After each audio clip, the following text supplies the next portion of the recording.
Bonjour à tous, bonjour Johan. Bonjour. Une vidéo pour faire le point sur les conséquences du nouveau confinement en vigueur depuis le 30 octobre et notamment pour les employeurs avec la possibilité de recourir à nouveau à l'activité partielle ou au chômage partiel. Alors c'est vrai que le gouvernement avait fait des annonces pour minimiser, arrêter en tout cas ces mesures d'accompagnement. Qu'en est-il aujourd'hui ? Le dispositif qui était en place depuis le premier confinement a été prolongé jusqu'au 31 décembre 2020. D'accord. Quelle est la nature de ce dispositif d'accompagnement ? Alors, la nature de ce dispositif, c'est l'indemnisation à hauteur de 70% du salaire brut aux salariés pour la mise en place de son activité partielle. Alors 70% du salaire brut, tu m'arrêtes si je me trompe, c'est 84% du net à peu près ? Exact, et avec un minimum de 8,03 pour maintenir le SMIC. Alors cette différence est principalement due au fait qu'on n'a pas de cotisation sociale salariale et il est important de rappeler qu'on n'a pas non plus de cotisation patronale. Donc effectivement, l'indemnisation qui est portée sur les bulletins de salaire au titre de l'activité partielle n'est pas soumise ni à cotisation sociale salariale ni à cotisation sociale patronale. C'est exact. Alors, quels sont les secteurs concernés quels sont nos clients qui sont concernés par cette mesure ? Alors, il faut faire la distinction de deux secteurs, le secteur protégé et le secteur non protégé. Le secteur protégé, c'est toutes les activités relevant des secteurs très touchés pour cette épidémie. Le tourisme, l'hôtel, café, restaurant, le sport, la culture, l'événementiel, le transport aérien. Pour ces activités, on peut rajouter ceux qui en dépendent, donc indirectement. Donc on est d'accord, c'est ces fameuses activités connexes, mais pour ces secteurs protégés, on est d'accord que c'est sans condition sans condition de perte de chiffre d'affaires. Et pour les secteurs connexes ? Alors les secteurs connexes qui dépendent de ces secteurs qu'on vient d'énoncer, eux, il faut qu'ils subissent une perte de chiffre d'affaires de 80% sur la période 15 mars, 15 mai 2020. D'accord. Concrètement, si je t'écoute, on a également concerné par cette mesure toutes les entreprises qui font l'objet d'une fermeture administrative. Oui, toutes celles qui ont été obligées de baisser le rideau, comme on dit, font l'objet de ce secteur protégé. Donc, qui accueille totalement ou partiellement, finalement, du public. Oui. D'accord. Alors ça, c'est intéressant.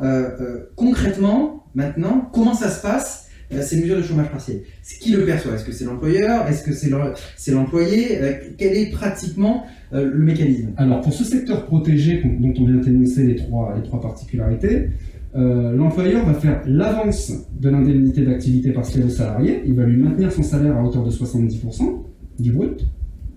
Et il va être indemnisé par l'État sur cette même valeur de 70% dans la limite de 4,5 SMIC. Il y a quand même cette limite de 4,5 SMIC. Ça veut dire qu'effectivement, j'ai un salarié qui va toucher 84% du net, avec 8,03 minimum, donc en gros pour les salariés au SMIC. Attention, base 35 heures. Base 35 heures. Même pour les contrats qui sont en 39 heures.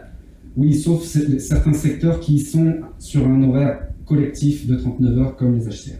D'accord, parfait. Donc on est d'accord que pour l'ensemble de nos clients aujourd'hui, nous avons d'ores et déjà mis en œuvre les mesures de demande d'autorisation préalable, de renouvellement d'autorisation préalable. Ça concerne l'intégralité de nos clients, sans exception. Pratiquement, comment ça se passe ? Alors, comme nous avons déjà les codes, ça va aller beaucoup plus rapidement que lors du premier confinement. Une aparté, pour les entreprises qui ne dépendent pas de ce secteur protégé, eux, ils vont subir une décote de 10 points par rapport aux 70% indemnisés. C'est une petite...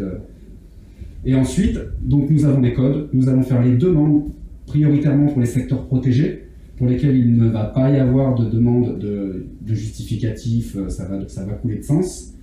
Par contre, pour les autres secteurs qui ne sont pas protégés, là, il va falloir qu'on argumente et qu'on justifie le recours à cette activité partielle.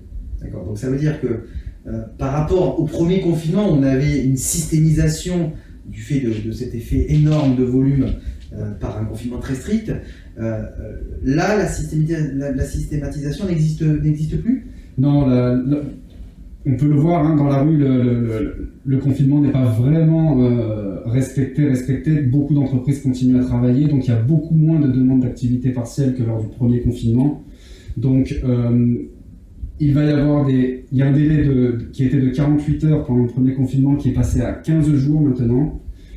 Il n'y a pas de texte qui disent que ces 15 jours vont être revenus, donc soit l'administration accepte au-delà de ces 15 jours, soit elle refuse très rapidement. D'accord.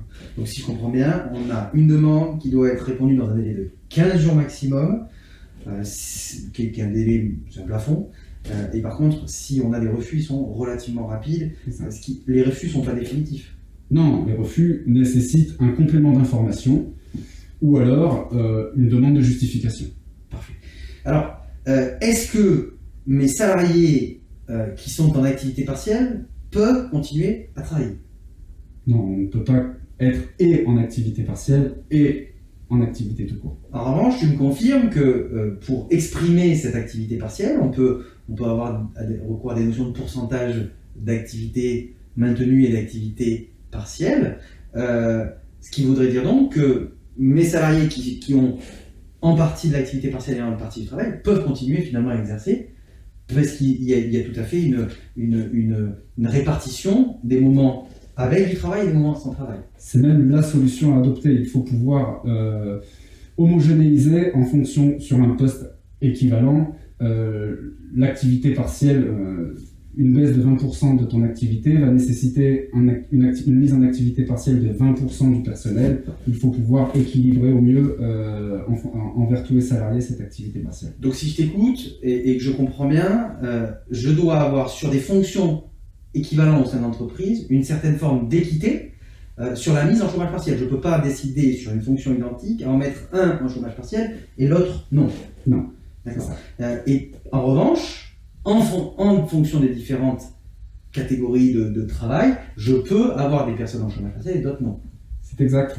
On peut avoir une assistante administrative complètement en activité partielle et un cariste qui soit à 100% d'activité. D'accord. Alors concrètement, comment ça se passe? Qui c'est qui perçoit l'aide? Est-ce que c'est l'employeur? Est-ce que c'est l'employé? L'employeur fait l'avance sur le bulletin de salaire d'indemnité d'activité partielle. Il est ensuite remboursé par l'administration, une fois que nous avons fait la déclaration d'indemnisation. Donc ça veut dire que pour le mois de novembre, à la fin du mois de novembre, j'établis le bulletin de salaire, je paye avec la trésorerie de l'entreprise, et ensuite l'État va venir nous rembourser sous quel délai? Une dizaine de jours, une fois qu'on a fait la demande d'indemnisation. Parfait. Merci Johan pour ces précisions concernant l'activité partielle. On est d'ores et déjà en action chez Delta B pour vous accompagner dans cette crise, dans cette nouvelle crise, puisque c'est encore une nouvelle étape. Et sachez qu'on est d'ores et déjà en train de faire les demandes, avec la particularité, c'est qu'on a un délai de réponse qui est beaucoup plus long, et donc qui va nécessiter une période de latence, et on demande à chacun d'entre vous de comprendre ce mécanisme. Merci Johan, merci à tous, et à très bientôt. Au revoir. Au revoir.